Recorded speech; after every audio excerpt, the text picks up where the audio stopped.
अप्रैल 1999। दिल्ली। एक ऐसी रात जो बाहर से एक सामान्य पार्टी की तरह लग रही थी, लेकिन अंदर कुछ ऐसा होने वाला था जो सिर्फ उस रात को नहीं बल्कि पूरे देश की सोच को बदल देगा। दिल्ली के एक हाई प्रोफाइल रेस्टोरेंट में एक पार्टी चल रही थी। शहर के प्रभावशाली लोग, मॉडल्स, बिजनेसमैन और कई जाने माने चेहरे सब वहां मौजूद थे। लाइट्स, म्यूजिक और हंसी खुशी का माहौल, सब कुछ बिल्कुल सामान्य। जेसिका लाल, एक युवा मॉडल, उस रात बार काउंटर संभाल रही थीं। वो लोगों को ड्रिंक सर्व कर रही थीं और अपनी ड्यूटी निभा रही थीं। रात धीरे धीरे आगे बढ़ रही थी। घड़ी शायद आधी रात पार कर चुकी थी और बार बंद होने का समय हो गया था। तभी एक व्यक्ति बार के पास आया। उसने ड्रिंक मांगी, लेकिन जेसिका ने मना कर दिया क्योंकि बार बंद हो चुका था। ये एक सामान्य नियम था और जेसिका बस वही कर रही थी जो उन्हें करना चाहिए था। लेकिन सामने खड़ा व्यक्ति इस जवाब से संतुष्ट नहीं था। उसने दोबारा मांग की, लेकिन इस बार भी उसे वही जवाब मिला। और यहीं से कहानी ने एक खतरनाक मोड़ लिया। अचानक उसने बंदूक निकाली और बिना किसी चेतावनी के गोली चला दी। एक गोली जिसने सिर्फ एक इंसान की जान नहीं ली, बल्कि पूरे सिस्टम को सवालों के घेरे में ला दिया। जेसिका वहीं गिर गईं। चारों तरफ अफरा तफरी मच गई। लोग भागने लगे। कोई समझ नहीं पा रहा था कि अभी क्या हुआ। लेकिन सबसे बड़ा सवाल यह था कि इतने लोगों के सामने इतनी बड़ी घटना हुई तो क्या सच्चाई सामने आएगी, या फिर यह भी एक और केस बनकर रह जाएगा। पुलिस मौके पर पहुंची। जांच शुरू हुई। गवाह मौजूद थे। लोगों ने सब कुछ देखा था।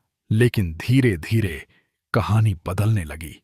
गवाह अपने बयान बदलने लगे। कुछ ने कहा उन्होंने कुछ नहीं देखा, कुछ ने कहा उन्हें याद नहीं, और कुछ चुप हो गए। ये बदलाव सिर्फ एक इत्तेफाक नहीं था, बल्कि ये उस सिस्टम की झलक थी जहां सच्चाई अक्सर ताकत के सामने कमजोर पड़ जाती है। मुख्य आरोपी एक प्रभावशाली परिवार से जुड़ा हुआ था, और यही बात इस केस को और भी जटिल बना रही थी। जांच आगे बढ़ी, लेकिन हर कदम पर ऐसा लगा जैसे सच्चाई को दबाया जा रहा है। सबूत कमजोर किए गए, गवाह मुकर गए, और धीरे धीरे मामला कमजोर होता चला गया। कोर्ट में सुनवाई हुई, और एक समय ऐसा आया जब आरोपी को बरी कर दिया गया। यह फैसला पूरे देश के लिए एक झटका था। लोगों को यकीन नहीं हो रहा था कि इतने स्पष्ट केस में न्याय नहीं मिल पाया। लेकिन यहीं से एक नई लड़ाई शुरू हुई। मीडिया ने इस केस को उठाया। लोगों ने आवाज उठाई, नो वन किल्ड जेसिका। ये सिर्फ एक वाक्य नहीं था, ये एक आंदोलन था। देश भर में विरोध शुरू हो गया। लोग सड़कों पर उतर आए, न्याय की मांग करने लगे। हर जगह एक ही सवाल था, क्या सच में कोई जिम्मेदार नहीं है?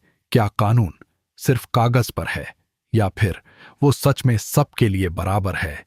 धीरे धीरे दबाव बढ़ता गया और केस को फिर से खोला गया। इस बार जांच को नए नजरिए से देखा गया। गवाहों को फिर से बुलाया गया, सबूतों को दोबारा जांचा गया, और धीरे धीरे सच्चाई फिर से सामने आने लगी। जो लोग पहले चुप थे उन्होंने बोलना शुरू किया। जो सबूत कमजोर थे उन्हें मजबूत किया गया, और आखिरकार इस केस में दोषी को सजा सुनाई गई। लेकिन इस कहानी का अंत सिर्फ एक सजा नहीं था, ये एक संदेश था कि अगर लोग एकजुट हों तो न्याय के लिए लड़ सकते हैं। लेकिन साथ ही ये एक चेतावनी भी थी कि सिस्टम में खामियां हैं, और अगर हम सवाल नहीं पूछेंगे तो सच्चाई दब सकती है। ये केस सिर्फ एक हत्या की कहानी नहीं है, ये एक समाज की कहानी है जहां लोग कभी चुप रहते हैं और कभी आवाज उठाते हैं, जहां न्याय कभी मिलता है और कभी छीन लिया जाता है। आज भी जब लोग इस केस को याद करते हैं तो सिर्फ एक घटना याद नहीं आती, बल्कि वो सवाल याद आता है जो इस केस ने उठाया था, क्या सच में न्याय हमेशा जीतता है, या फिर कभी-कभी उसे जीताने के लिए लोगों को लड़ना पड़ता है।